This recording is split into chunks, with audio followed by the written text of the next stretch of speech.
Hello, good morning. Matagal-tagal na akong di nakapag-upload ng videos na para sa ating subscriber natin. So, anong update sa akin ngayon? Ito na ang bagong update natin ngayon. Dati ay manok, ngayon bawal kasi ang manok sa amin dito sa aming apartment kahit di ba tinigil ko yung pagmamanok ko.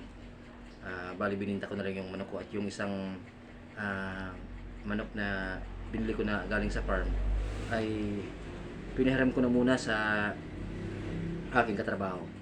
Ngayon, ito na muna ang ating pagkakalibangan ngayon. Meet my cat.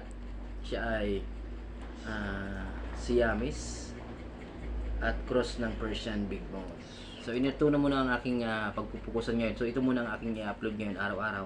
I-update natin ang ating mga... Pasensya na, ito ang ating bagong muna pagkakalibangan ngayon.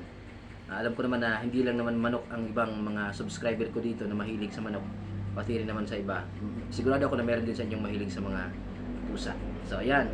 Bale, mabibili pa ako ng bagong ng another na Persian cat, pero white naman. Mag-breed tayo. So, ito na muna ang paglilibangan natin ngayon. Yan ay si... ano pangalan ito niyan eh? Hindi ko na alam. Hindi mo alam ang pangalan nito. So, ito muna ang ating pagkakalibangan ngayon. Puna na lang. So, ito ay 2 months old. December 10. 2 months old na to. Ngayong nakarang December 10. So, yung kulungan natin ng manok, tinan mo. Yung kulungan ng manok ay gagawin muna ng kulungan ng pusa. Yan ang muna ang gagawin natin. So, yan po ang ating update. Kung ano na, kumusta na ang ating YouTube account. Yan po ay si Itim. Itim. Itim siya. Yan ang Persian. Persian cross ng Siamese.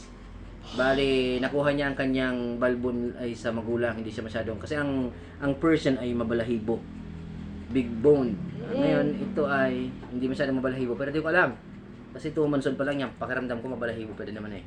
So, titingnan natin kung ano mangyayari dito sa ating pusang ito. Ayan, malaki siya. 2 months old. Ang cute niyan. Nako, ang likot-likot nito at gusto laging matulog sa aking katabi ng aking mukha. Ayan ang ating Persian Big Bone Cross Siamese. Ayan na. Thank you very much. Yan po muna ang ating update ngayon. Pasensya na, matagal akong hindi nakapag-upload. Sana naman tulungan nyo naman akong i-like at pag-comment naman kayo kasi ang subscriber natin ay nasa 800 na. So, malaki kasi ang hinihingi ng YouTube para tayo ay kahit paano kumita. So, yung mga hindi pa rin nakapag-subscribe sa akin para malaman kung anong magiging hitsura nito, ng ating Persian cat. At pwede rin ako magbigay ng aking Persian sa gustong mag nito pag ako nakapagpa rami nito. Maraming salamat. Salamat sa mga subscriber. Thank you.